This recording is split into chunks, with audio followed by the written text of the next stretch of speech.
capítulo 9, vai relatar sobre Jesus curar um cego de nascença. Ao passar, Jesus viu um cego de nascença. Seus discípulos lhe perguntaram: Mestre, quem pecou, este homem ou seus pais, para que ele nascesse cego? Disse Jesus: Nem ele, nem seus pais pecaram, mas isto aconteceu para que a obra de Deus se manifestasse na vida dele. Enquanto é dia, precisamos realizar a obra daquele que me enviou. A noite se aproxima, quando ninguém pode trabalhar. Enquanto estou no mundo, sou luz do mundo. Tendo dito isso, cuspiu no chão, misturou terra com saliva e aplicou aos olhos do homem. Então disse-lhe: Vá lavar-se no tanque de Siloé, que significa enviado. O homem foi, lavou-se e voltou vendo.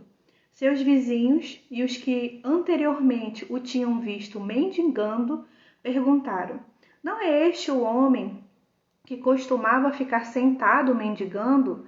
Alguns afirmavam que era ele, outros diziam: Não, apenas se parece com ele. Mas ele próprio insistia: Sou eu mesmo.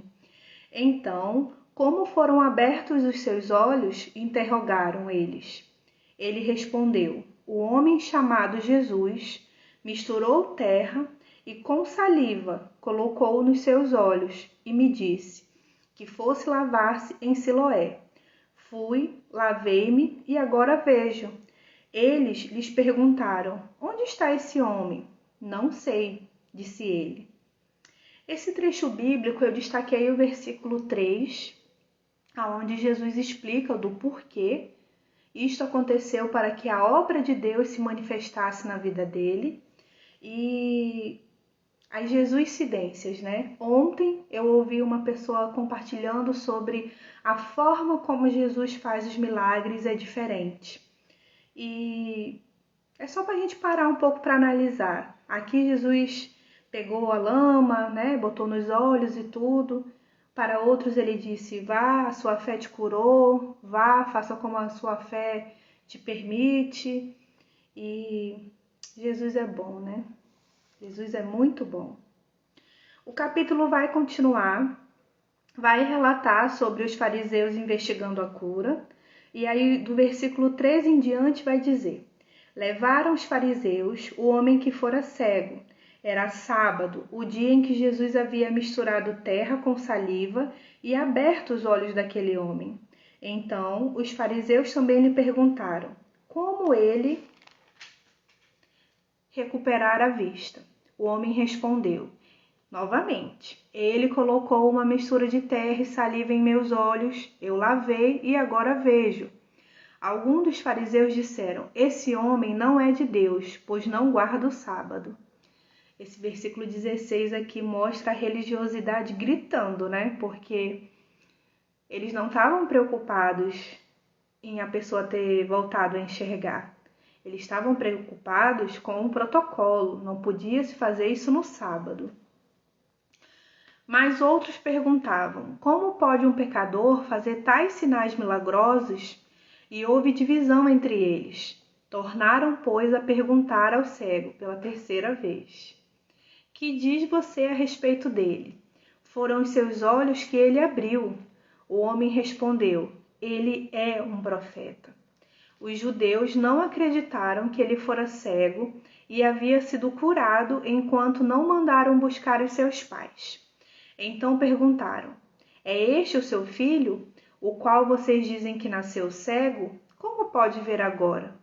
Responderam seus pais: Sabemos que ele é nosso filho e que nasceu cego, mas não sabemos como ele pode ver agora, ou quem lhe abriu os olhos. Perguntem a ele, idade ele tem. Falará por si mesmo. Seus pais disseram isso porque tinham medo dos judeus, pois estes já haviam decidido que se alguém confessasse que Jesus era o Cristo, seria expulso da sinagoga. Foi por isso que seus pais disseram: idade ele tem, perguntem a ele.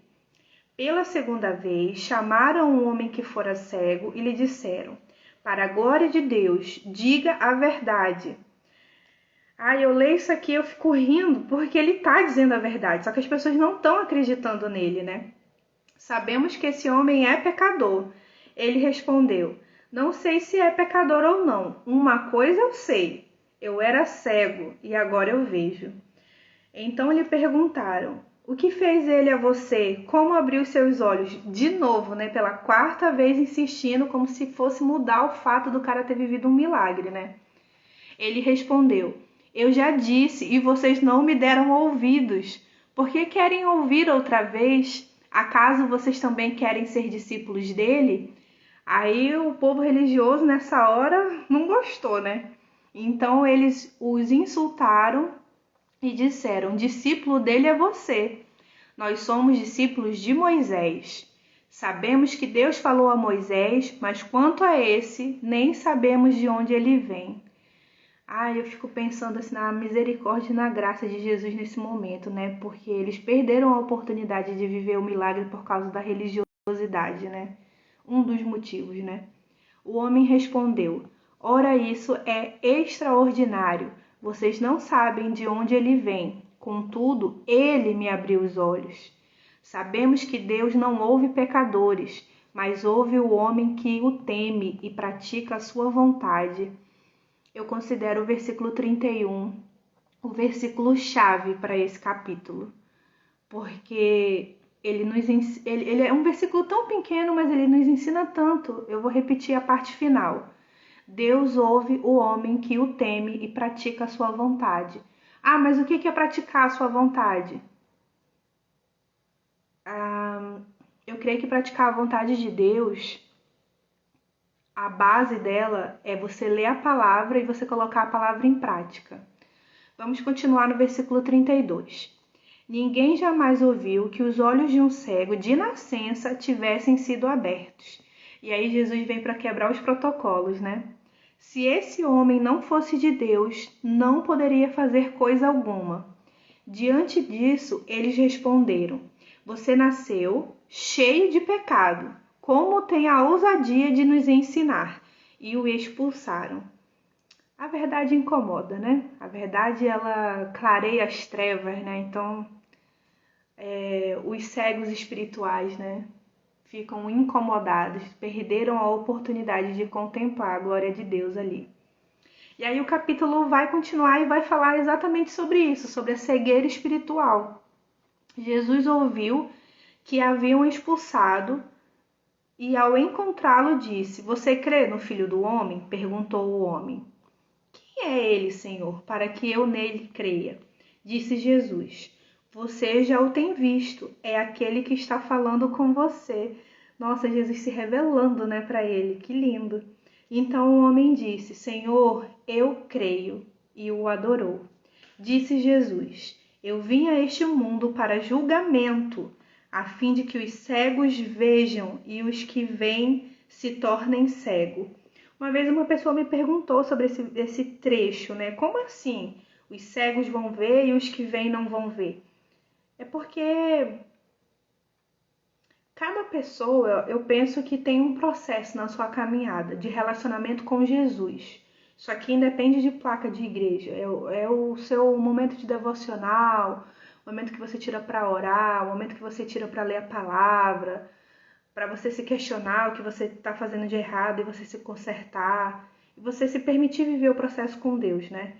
E aí aqui, para que os cegos vejam, eu penso realmente o que o título fala sobre a cegueira espiritual. A pessoa pode não enxergar fisicamente, mas ela tem um relacionamento tão profundo com Deus, sabe?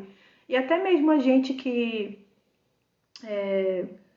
porque aqui não é cegueira física, sabe? É você buscar por entendimento, buscar por clareza, buscar por viver uma vida de santidade com Deus. E aí o versículo 40 vai dizer: Alguns fariseus que estavam com ele ouviram-no dizer isso e perguntaram: Acaso nós somos cegos? Aqui essa pergunta eu fico pensando mais que eles estavam mais incomodados, né? E aí, para fechar o capítulo, disse Jesus: Se vocês fossem cegos, não seriam culpados de pecado, mas agora que dizem que podem ver, a culpa de vocês permanece. Esse 41, eu penso que quando a gente não conhece a palavra de Deus, é uma coisa. Depois que a gente conhece, a gente rejeita ou a gente desobedece, a gente vai prestar conta de Deus para isso, né? E aí o capítulo vai se encerrar e as minhas considerações juntas também.